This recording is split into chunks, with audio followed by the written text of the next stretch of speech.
En Alianza estamos para servirte. Para tu conveniencia también ofrecemos opción de tarifa fija, para que llegues a tu trabajo o lugares que frecuentes con comodidad y economía. No dejes que el transporte sea un impedimento para cumplir tus metas. Somos Alianza, tu compañía de taxi de confianza.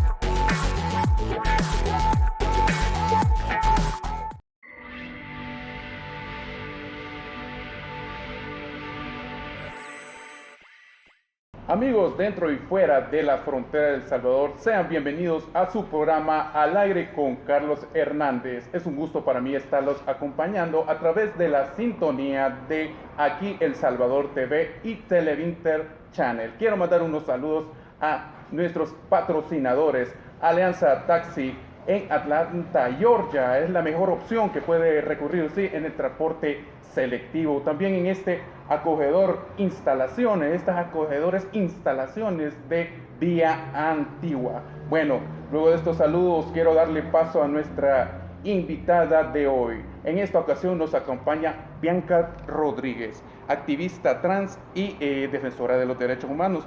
Y multipremiada. Me entiendo que tiene muchos premios nacionales e internacionales. Un gusto para mí y un gusto para nuestros televidentes de tenerla en esta ocasión. No, muchas gracias por invitarme a este espacio de diálogo y pues debatir sobre los temas de la coyuntura y sobre todo la agenda de derechos LGTB. Así es, y ese tema vamos a estar tocando ahora, los desafíos y los alcances que se tiene en la comunidad trans en El Salvador. Bianca, vemos que la comunidad trans siempre ha sido un poco discriminada por la sociedad y no es la excepción en territorio salvadoreño.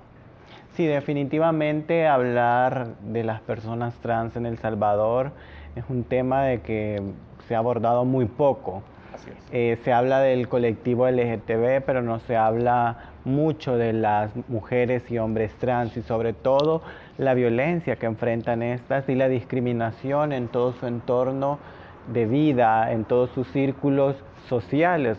Y es que la mayor parte de la población trans tiene que ser excluida de su primer círculo social, que es la familia, y luego se enfrenta a otros círculos sociales de la violencia, por ejemplo, las calles, el abandono, como una niña o una adolescente trans se enfrenta a estos riesgos al llegar a la calle desprotegida y que no haya una institución, por ejemplo, del Estado que garantice a esta niña trans el poder desarrollarse plenamente. Y nos topamos con muchas otras problemáticas como los transfeminicidios, la exclusión al derecho a la educación, el derecho a un trabajo formal, digno, que me permita desarrollarme como persona, el derecho a la identidad, que también es un derecho que hoy por hoy el movimiento trans está peleando. Y en este punto que nos menciona, ¿cuál ha sido el que se ha visto que se ha avanzado? ¿En qué materia se ha logrado avanzar en la defensa de las niñas y los niños trans? Bueno, como organizaciones pertenecientes a la Mesa Permanente por una Ley de Identidad de Género, hemos impulsado un anteproyecto de ley que permita precisamente reconocer la dignidad de una persona trans y sobre todo su derecho a la identidad y al cambio de nombre en sus documentos de identificación personal, que permita ir disminuyendo los índices de violencia y sobre todo poder acceder a derechos que por años y por décadas se nos han vulnerado en las instituciones públicas por el simple razón de tener una identidad diferente a la consignada en nuestra acta de nacimiento o en nuestro documento de identificación personal. ¿Y a qué se deberá esta diferenciación, por llamarlo de una forma, de las personas trans a las personas que, género binario, que se le puede denominar? ¿Cuál será la diferencia que se le da? ¿Será por forma cultural? ¿Será por educación, falta de educación? Es necesario trabajar en estos dos pilares para poder hacer una mejor inclusión de este sector en la sociedad. Mira, cuando hablamos de las identidades trans, eh, su nombre lo dice, transgéneros y transexuales. Transgénero es que transgredes ese género con el que fuiste asignada socialmente y asentada en tus documentos, y luego es la transgresión al otro género que te identificas. Por ejemplo, como mujer trans o como hombre trans, cada una de estas poblaciones adopta el género opuesto al con que fue asignado al nacer, ¿me entiendes? Pero en el caso de las personas no binarias, ellas no asumen un rol ni femenino ni masculino. Y está bien, es de respetarlo, no se sienten acuerpadas en ese binarismo del ser hombre o del ser mujer, pero una persona trans, ya sea una mujer trans se identifica con el género femenino y un hombre trans se identifica con el género masculino. Y hay un proceso en el que se involucran tratamientos de reemplazo hormonal, algo otras tienen por la falta de respuesta del propio sistema de salud, tienen que automedicarse y suministrarse hormonas, o incluso tienden a inyectarse sustancias de biopolímeros con el fin de adecuar su cuerpo al estándar femenino y para poder reafirmar su identidad y expresión de género. Abordando este punto muy interesante, según la explicación que nos está dando, que es un tema bastante profundo de poder analizar. Respecto a esto, El Salvador, ¿cómo se encuentra en la atención de salud para personas trans, para las personas del sector LGTB? Mira, la mayor parte de políticas públicas que ha implementado el sistema de salud se van más dirigidas a ITS y al tema del VIH, pero la población LGTBI prácticamente queda invisibilizada en otros temas de salud. Por ejemplo, lo que te mencionaba de que no existe un tratamiento de reemplazo hormonal que sea medicado por el sistema de salud o que sea guiado y supervisado por especialistas y expertos, que el sistema de salud de El Salvador lo posee. Tiene muy pocos profesionales, pero lo posee, ¿me entiendes? Y, por ejemplo, para una mujer lesbiana es muy difícil ir a hacerse una rutina cotidiana al ginecólogo dentro del sistema de salud, porque le empiezan a preguntar: ¿y cuántas parejas sexuales has tenido? Y ella viene y responde y te dice: yo tengo tantas parejas, he tenido tantas parejas sexuales en mi vida, pero han sido mujeres. Y empiezan los médicos: no, es que como no has tenido una penetración de un hombre, entonces no te puedo practicar un examen ginecológico, porque prácticamente lo relacionan a que tenés que tener o haber tenido una relación sexual para poder acceder a estos servicios de salud, cuando son derechos importantes que deben de destacarse en el sistema de salud. ¿Esta postura que me mencionan no es denunciable o la han trabajado también en el formato de ley para los derechos de identidad, el cual, valga la aclaración, más bien resaltar esta situación, que fue archivado por parte de la Asamblea Legislativa, la nueva administración, sí, pese a que se ha estado trabajando con diferentes sectores? Mira, el tema de la salud es un tema que se aborda en la ley de identidad, pero la ley de identidad únicamente va a abarcar derechos de la población de mujeres y hombres trans, porque prácticamente su título lo dice, anteproyecto de ley para el reconocimiento de la identidad de género. Y es ese problema el que nosotras tenemos, que vivimos con una expresión social y hemos pasado años, por así decirlo, con esta expresión femenina o masculina, pero nuestros documentos no concuerdan. El nombre que aparece es un nombre, por ejemplo, en el caso de Bianca, es un nombre masculino el que aparece en el documento de identidad, y si tú vas al banco te quedan y te dicen: mire, pero usted es una mujer, es un hombre. Y empieza el ciclo de discriminación y violencia en estas empresas privadas, y así también en el sistema público, porque a pesar de que han habido avances, por ejemplo, en la construcción de los lineamientos técnicos en salud para personas LGTB, pero aún te siguen llamando por el nombre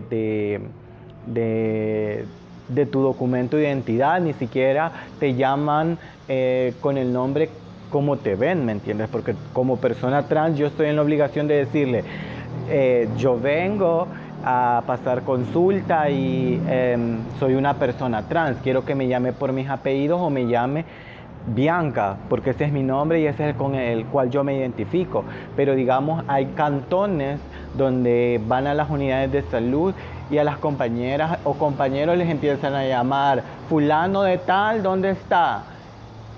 Y entonces te exponen ante los demás pacientes, generándote esa discriminación en este contexto. Y la ley de identidad busca precisamente que el sistema de salud adopte medidas necesarias para garantizar la salud sexual y reproductiva y sobre todo la salud transgénero para las personas trans, que permita que se adecúen todas las normativas vigentes para restituir esos derechos. Para una persona transgénero, ¿qué tan necesario tiene que recibir una atención especial a comparación a una persona, sea mujer nacida así u hombre nacido así? ¿Necesitan algún tratamiento, algún seguimiento, además de lo hormonal, alguna otra atención respecto a ello? Sí, definitivamente, o sea, no puedes obviar que el hecho de que tengas un tratamiento de reemplazo hormonal no tengas que tener otros seguimientos en temas de salud. Por ejemplo, sabemos que una mujer transgénero, mientras no realice una cirugía de reasignación sexual, tiene que ir a donde un urólogo, por ejemplo, para chequear todo su nivel de testosterona, donde tiene que chequear su próstata. Los hombres trans también, o sea, tienen que ir a practicarse los exámenes de los senos, ¿me entiendes? Para prevenir que no hayan cáncer. Y no es solamente decir, quiero que me recete hormonas el sistema de salud, sino un amplio espectro de otras necesidades en salud que se identifican, porque las hormonas también causan problemas a nivel cardíaco, a nivel hepático, que después traen complicaciones si no hay una supervisión médica adecuada. Así es. Bueno, tenemos que cumplir con una pausa comercial. Retomamos este tema luego de esta pausa que vamos a cumplir. Amigos, no nos cambien, regresamos dentro de unos segundos.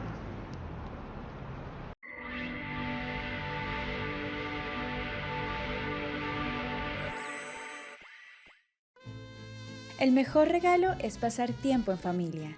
Porque papá merece lo mejor, llévalo a cualquier destino con comodidad. Disfruta el Día del Padre con Alianza, tu servicio de taxi de confianza.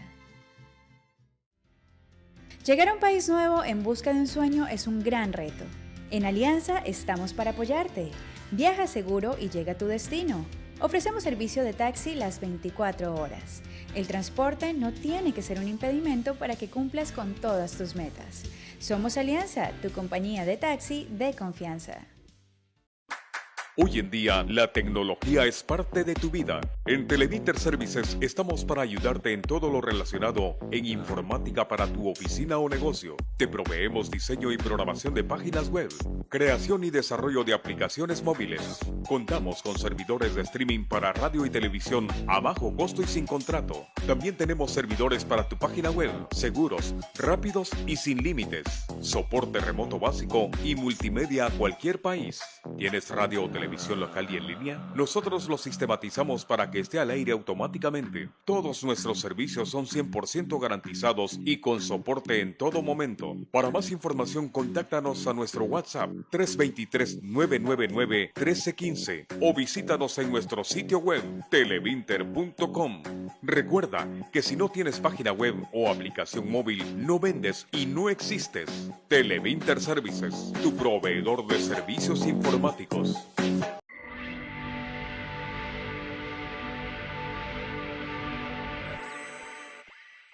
Amigos, estamos de vuelta en Al Aire con Carlos Hernández, tocando el tema interesante respecto a los alcances y los desafíos de la comunidad trans en El Salvador.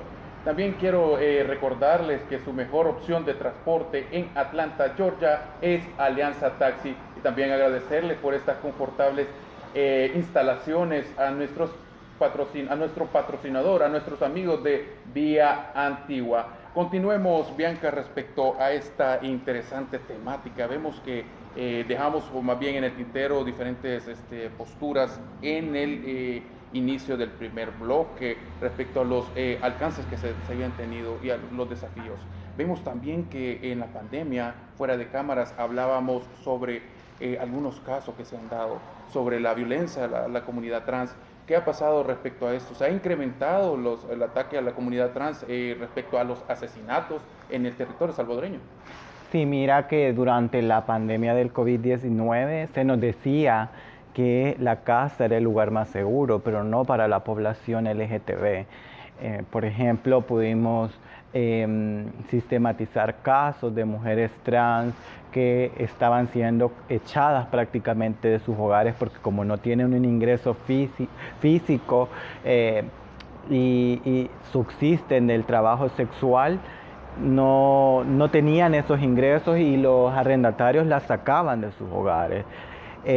También... Esa reducción de la entrada económica, ¿cuánto más o menos el porcentaje? ¿Cuánta fue la comunidad que fue afectada por esta situación? Mira, cuantificada la población trans en El Salvador no está, y esa es una deuda también del Estado.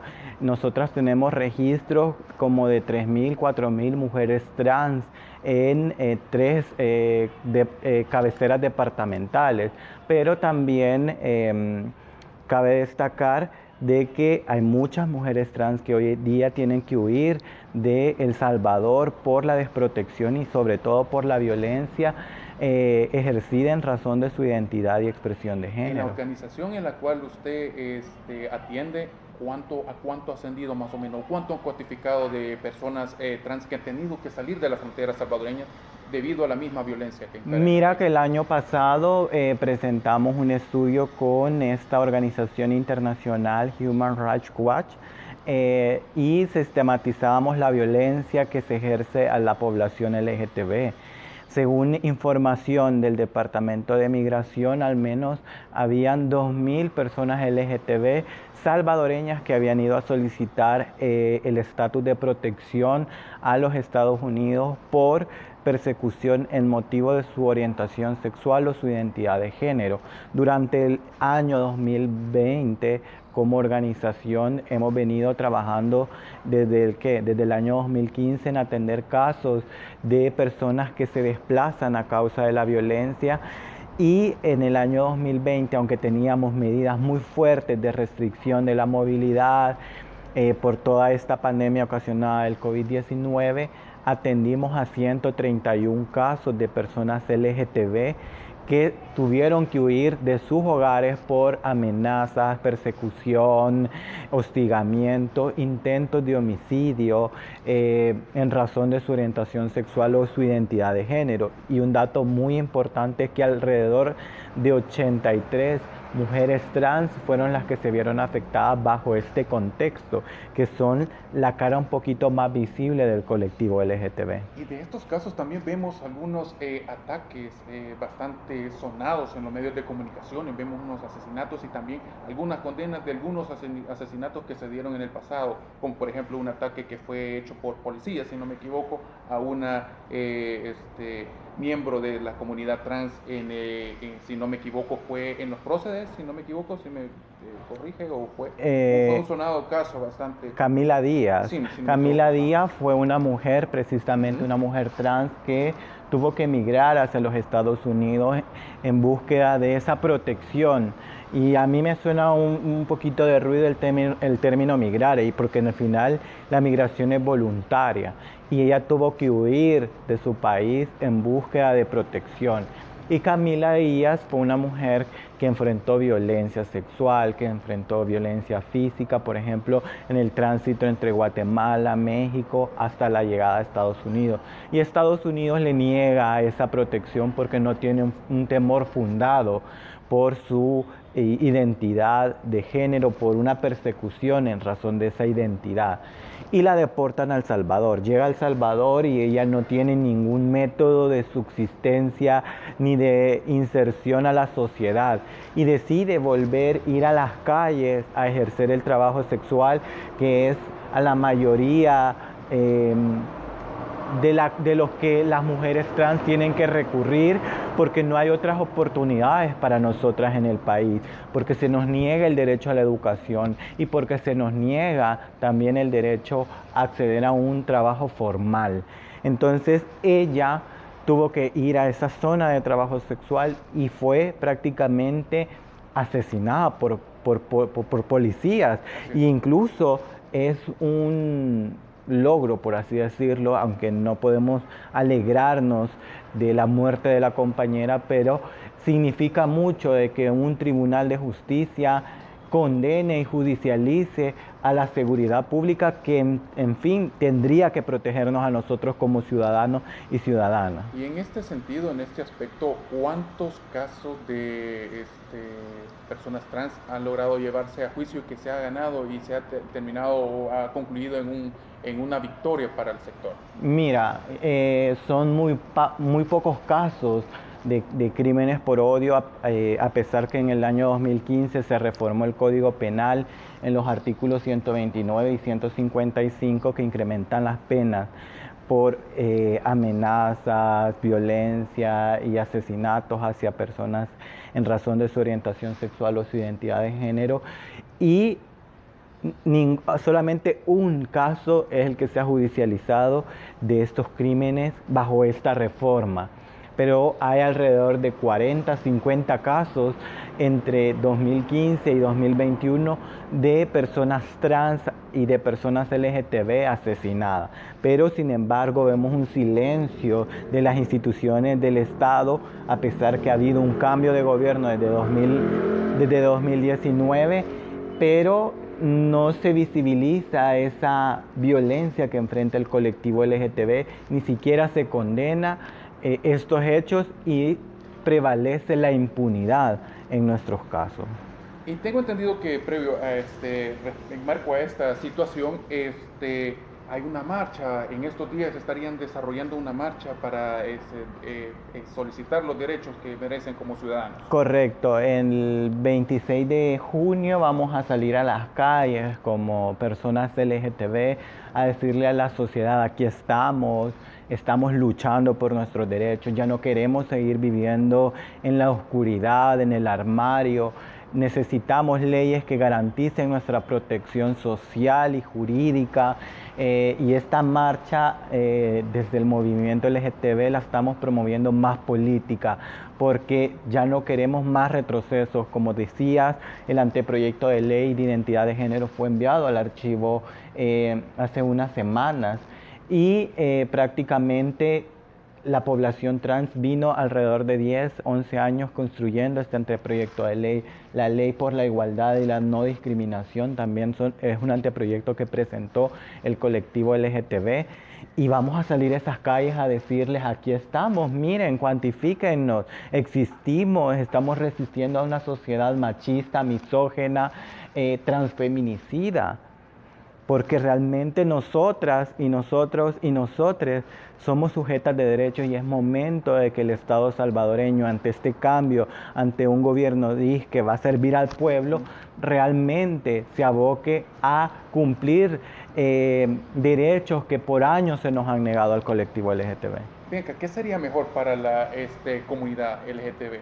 ¿Integrarlos como en la sociedad, como en todos, o hacer algunas diferenciaciones, hacer algunas atenciones en algunos rubros como educación, como salud, como trabajo? ¿Podría hacer algunas diferenciaciones o es mejor integrarlos todos como sociedad? Es que se habla de una integración. La sociedad en que vivimos es muy machista, misógena, todavía tiene a la iglesia que genera presión sobre estas coyunturas sociales. Respecto a eso, tocando la parte machista de la sociedad, ¿Cómo proponen ustedes para hacer ese cambio? ¿Qué es lo que proponen o qué es lo que le apuestan ustedes para hacer esa reducción del machismo en territorio salvadoreño? Mira, un anteproyecto de ley que fue presentado a la Asamblea Legislativa, la Asamblea Legislativa pasada fue una ley de educación sexual e integral para la niñez y la adolescencia, que previene precisamente formas de violencia.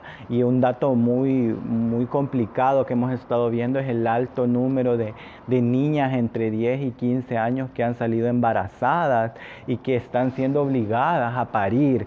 Y es un tema del cual la sociedad salvadoreña no habla, o sea, le imponen a una niña que tenga que aceptar esa maternidad obligada. Y hay otro grupo poblacional de los 15 a los 21 años donde también han habido alzas por el contexto de la pandemia de embarazos en adolescentes. Imagínate cómo esta violencia machista, misógina, se viene a fundamentar en la sociedad y a replicar. O sea, si se habla de un cambio, creo que todas las sociedades podemos ir transformando. Todos somos generadores de voz, de cambio, que podemos ir marcando este precedente. O sea, el machismo siempre va a existir, pero debemos de disminuirlo, reconocer de que vivimos una sociedad poco igualitaria y esa desigualdad la podemos erradicar nosotros y nosotros mismos, ¿me entiendes? No esperar únicamente a que vengan políticas públicas o legislaciones, porque son papeles, pero la verdadera aplicabilidad de la ley es en la práctica. Así es. Bueno, para cerrar esta entrevista, en la última parte de la entrevista, ¿cómo considera en el deporte se está discriminando a las chicas trans? ¿Cree que se podría introducir a deportes con mujeres así nacidas, o cómo se tendría que hacer la diferenciación? Mira, el tema de la cultura de deporte es un derecho para todas las poblaciones y para la sociedad en general. Y es que en este aspecto, por ejemplo, como nosotras trabajamos de manera territorial, conocemos, por ejemplo, de grupos de personas LGTB que practican softball, que practican fútbol y que están interrelacionadas con sus comunidades, hacen torneos a través de la alcaldía, o incluso las mismas comunidades se organizan para practicar este tipo de deporte. Bueno, vamos a tener una jornada de deporte promovida por la organización HT El Salvador y donde se fomenta precisamente la participación en la cultura de deporte. Excelente. Bueno, concluimos esta entrevista. El tiempo es bastante corto para esta entrevista, pero gracias, Bianca, por habernos acompañado en esta ocasión. Que también felicitarla porque recientemente fue nombrada, si no me equivoco, aquí tengo el dato, colaboradora del ACNUR. Correcto. Un placer tenerla en esta ocasión en Al Aire con Carlos Hernández. No, muchas gracias. Amigos, también gracias por acompañarnos en esta ocasión, en esta entrevista. Nos vemos a la próxima. Me queda más que decirles que un feliz descanso. Hasta la próxima, amigos.